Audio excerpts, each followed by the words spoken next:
Childhood wounds. Why do we repeat those who hurt us? Have you ever caught yourself repeating the exact words your parents used to say, the very ones that hurt you as a child? Or found yourself inexplicably drawn to partners who wound you in familiar ways? That moment of realization can be chilling.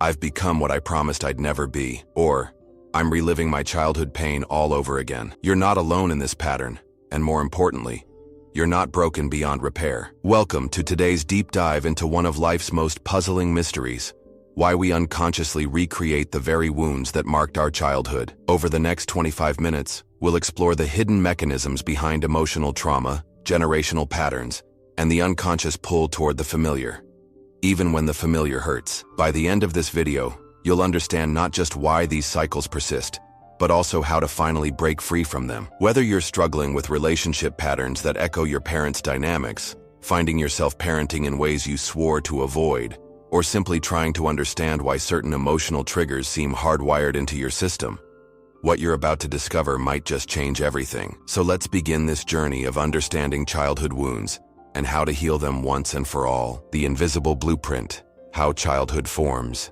your emotional foundation.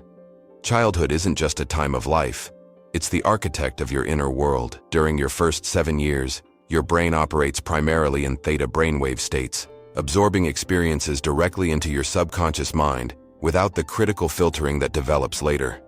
This neurological reality means childhood experiences aren't just remembered, they're encoded as your definition of normal. What many don't realize is how comprehensive this programming becomes. It's not just the obvious traumas that shape us, but also the subtle, daily interactions that flew beneath our conscious awareness. The way your parents responded when you cried, how conflicts were resolved or weren't, the unspoken rules about which emotions were acceptable.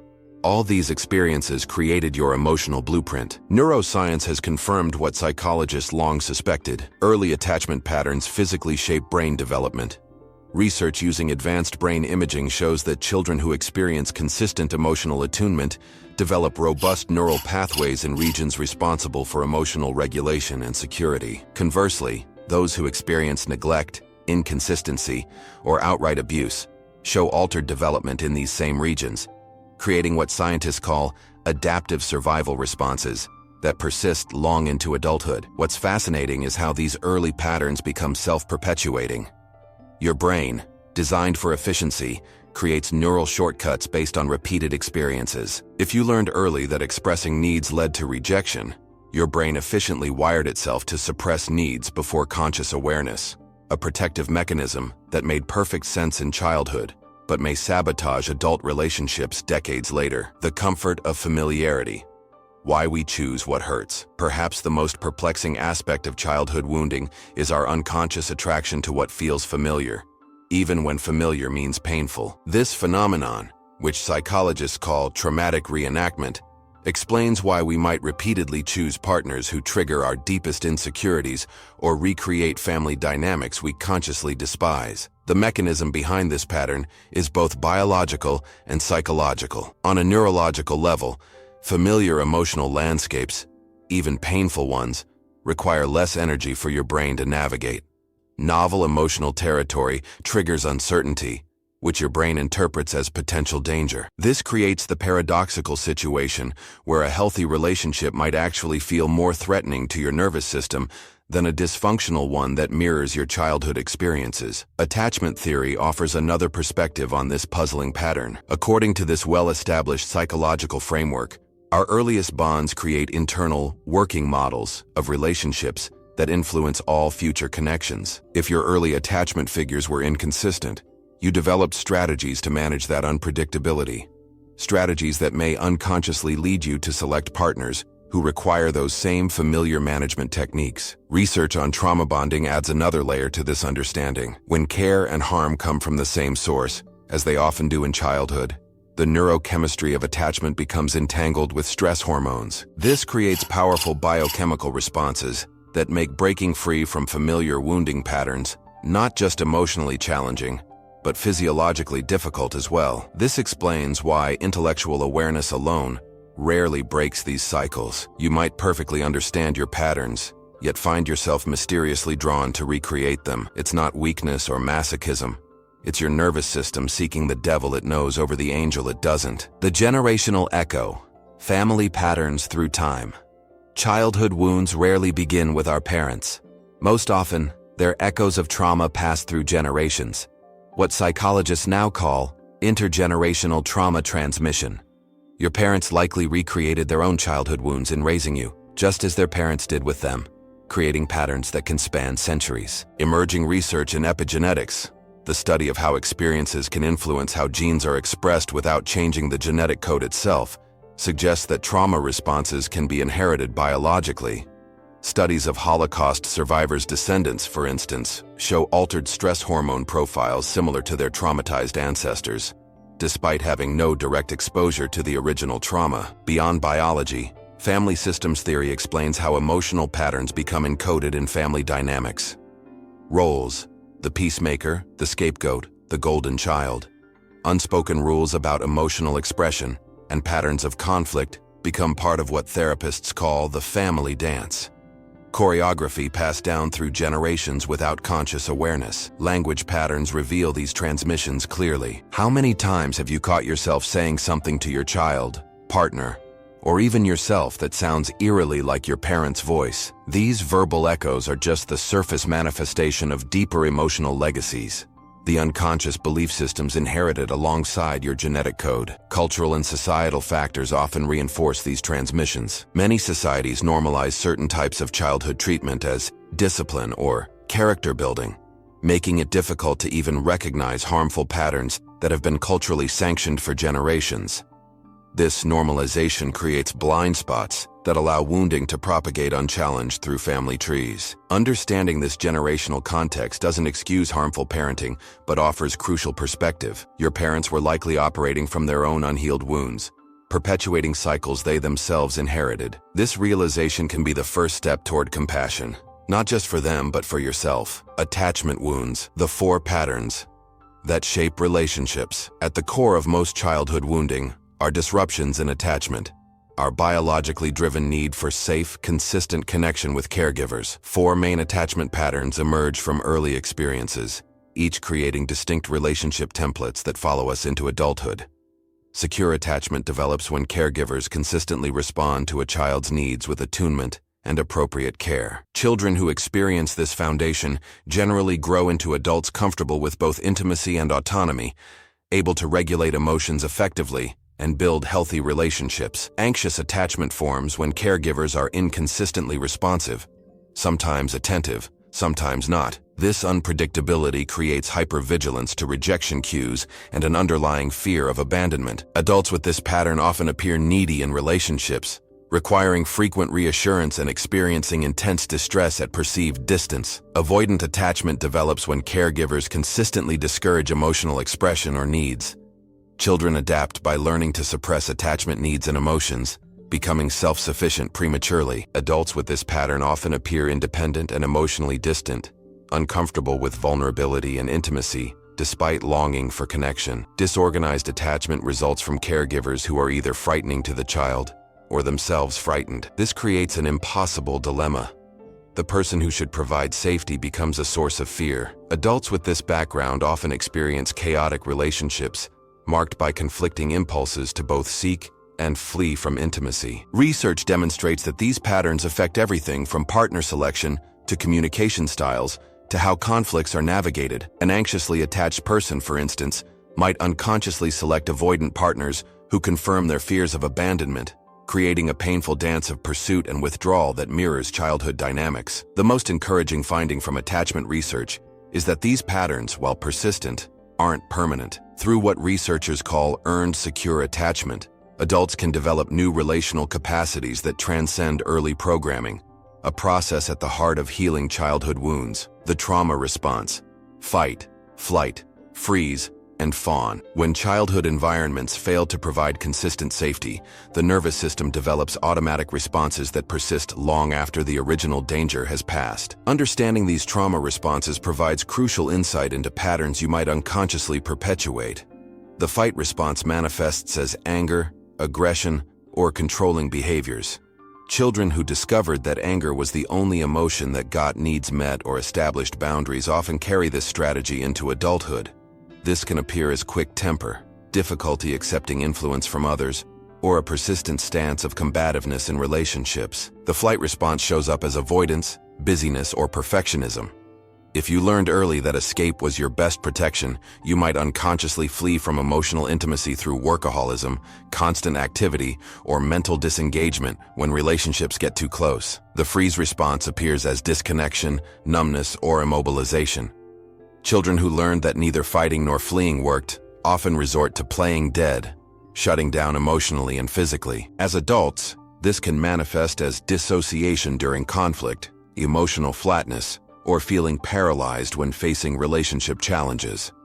The fawn response, people-pleasing and self-abandonment, often develops in children who discovered that catering to others' needs while suppressing their own was the safest strategy. Adults with this pattern frequently struggle with boundaries, authentic self-expression, and recognizing their own needs and feelings. Polyvagal theory, developed by neuroscientist Stephen Porges, explains these responses as adaptive functions of our autonomic nervous system. When safety is threatened, these reactions happen automatically, bypassing conscious thought. This is why intellectual understanding alone rarely changes these patterns. They operate at a neurobiological level that requires different approaches to transform. Recognizing your dominant trauma responses doesn't mean you're damaged. It means your nervous system successfully protected you under difficult circumstances. The question becomes not how to eliminate these responses, but how to expand your capacity for new responses better suited to your current reality. Breaking the cycle. The neuroscience of pattern interruption. Understanding why you repeat painful patterns is critical, but knowing how to break these cycles is life-changing. The good news from neuroscience research: your brain remains plastic throughout life, capable of forming new neural pathways even after decades of entrenched patterns. The process begins with what neuroscientists call pattern interruption, consciously disrupting automatic responses that perpetuate wounding cycles.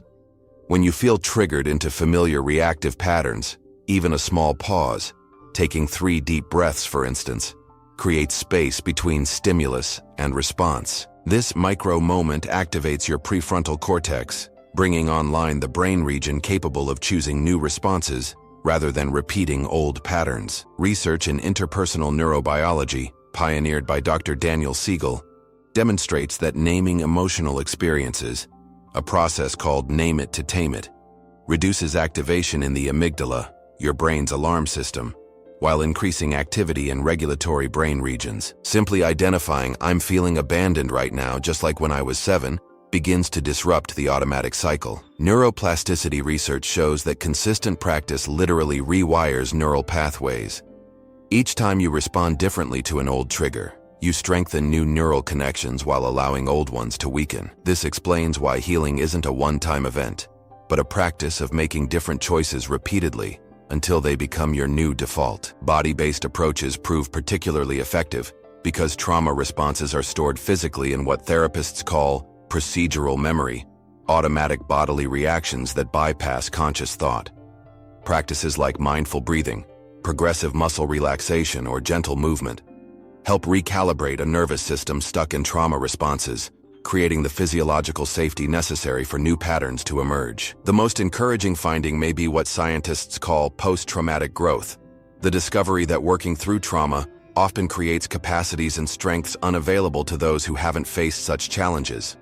The very process of healing childhood wounds can develop extraordinary emotional intelligence, resilience, and compassion that might otherwise remain dormant. The mirror of relationships, healing through connection. Perhaps life's great paradox is that while our deepest wounds occur in relationship, our most profound healing also happens through connection. Relationships become both the site of our pain and its most powerful medicine. Developmental trauma specialist Dr. Gabor Mate explains this phenomenon through the concept of earned secure attachment, the process of developing secure relationship capacities despite insecure beginnings. This happens through what he calls corrective emotional experiences, interactions that directly contradict early wounding messages.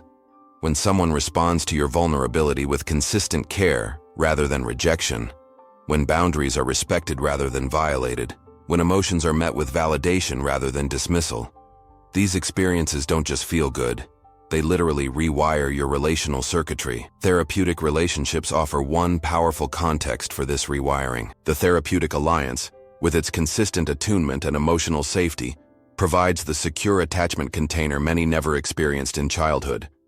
Within this relationship, old wounds can be named, felt, and gradually transformed through new experiences of being seen and held in difficult emotions. Intimate partnerships offer another potent healing ground, though with important caveats. Partners cannot be expected to function as therapists, but conscious relationships can provide opportunities to practice vulnerability, express needs clearly, and experience repair after ruptures, all crucial elements in healing attachment wounds. Even relationships with ourselves, how we speak to and treat ourselves internally, play a vital role in this healing process. Internal family systems therapy demonstrates that transforming the harsh inner critic, often an internalized voice from childhood, into a compassionate internal presence creates neurological changes similar to receiving compassion from others. Research on self-compassion, led by Dr. Kristen Neff, shows that treating ourselves with the same kindness we would offer a good friend activates parasympathetic calming systems in the body, reducing stress hormones, and creating the neurobiological conditions necessary for healing. This self-directed compassion becomes especially important for those whose primary childhood wound was conditional love or emotional neglect. The relational nature of both wounding and healing points to a profound truth. We are wired for connection from birth, and our nervous systems continue seeking repair and resolution throughout life. This innate drive toward wholeness becomes the very engine of transformation when we learn to direct it consciously. Conscious parenting, breaking the chain for the next generation. For those raising children while still healing their own childhood wounds, perhaps no question feels more urgent than, how do I avoid passing this pain to my children? The encouraging answer from research, even partial healing significantly disrupts intergenerational transmission. The concept of good enough parenting, first introduced by pediatrician and psychoanalyst D.W. Winnicott, offers liberating perspective. Children don't need perfect parents. They need parents who repair ruptures, who apologize when they make mistakes, who demonstrate that relationships can withstand emotional honesty. These repair experiences may actually build more resilience than perfection ever could. Research on attachment shows that the single strongest predictor of a child's attachment security isn't whether their parent had a secure childhood, but whether their parent has made sense of their own story. This process, which attachment researchers call developing narrative coherence, involves understanding how your childhood experiences shaped you while developing the capacity to respond differently. Practical approaches to breaking intergenerational patterns include pattern-breaking pauses, moments when you feel yourself slipping into old family dynamics, and consciously choose a different response. This might mean taking a deep breath and walking away when anger rises, or consciously validating feelings your own emotions were never allowed. Parallel process offers another powerful technique, where you simultaneously parent yourself and your child through difficult moments. When your child's big emotions trigger your own unresolved feelings, you acknowledge both. My child is having a hard time right now, and this is triggering my own childhood feelings of not being heard. I need to care for both of us in this moment. Perhaps most importantly, research demonstrates that even partial disruption of harmful patterns makes an enormous difference. You don't need to heal completely before making significant positive changes in how you parent. Each cycle-breaking choice creates ripples through generations to come, what researchers call cascading positive effects. This perspective transforms the weight of your healing journey from burden to legacy. Every step you take to understand and transform your childhood wounds becomes a gift not just to yourself, but to all who come after you. Practical takeaways. Now that we understand the mechanics behind repetitive wounding patterns, let's focus on practical, actionable steps you can begin implementing today to break these cycles.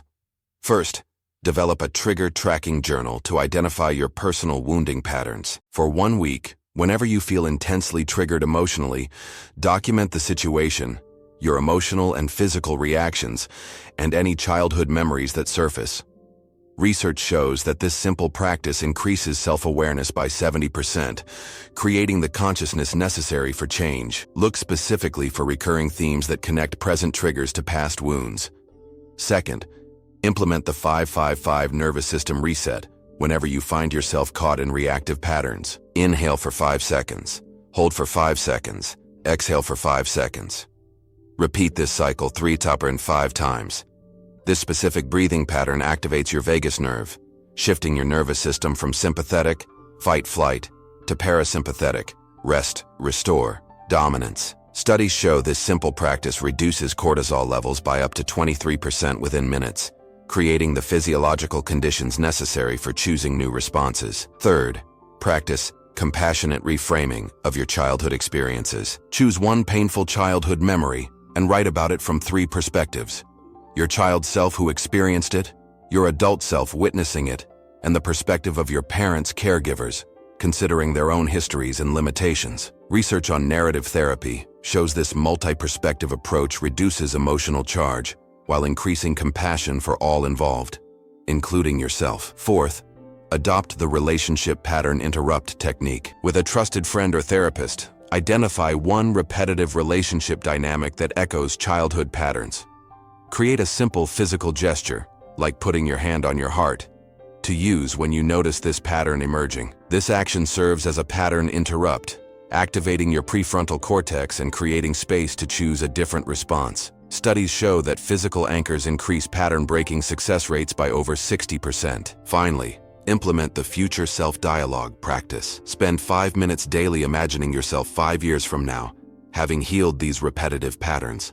Write a letter from this future self to your present self, offering wisdom and perspective on your current struggles. Research in temporal psychology shows that this practice strengthens neural pathways associated with resilience and hope, while making healing choices more consistent in daily life. Remember, breaking childhood wounding patterns isn't about perfect implementation. It's about consistent practice that gradually rewires your nervous system and relationship templates.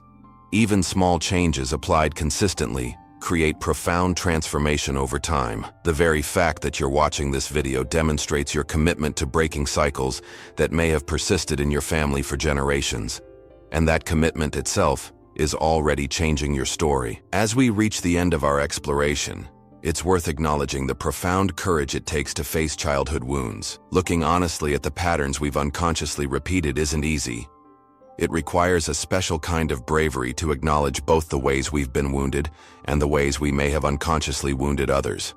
But here's the transformative truth that research consistently confirms. Awareness itself begins the healing process. The simple act of recognizing patterns interrupts their automatic nature. Understanding why you react as you do, seeing the frightened child beneath adult behaviors, changes your relationship to those reactions forever. Your childhood experiences may have created deep grooves in your nervous system and relational patterns, but these grooves are not your destiny. Neuroplasticity persists throughout life. New experiences create new neural pathways. Healing relationships rewire attachment templates. With conscious awareness and consistent practice, even decades-old patterns can transform. I'm curious. What childhood pattern have you recognized in your adult life?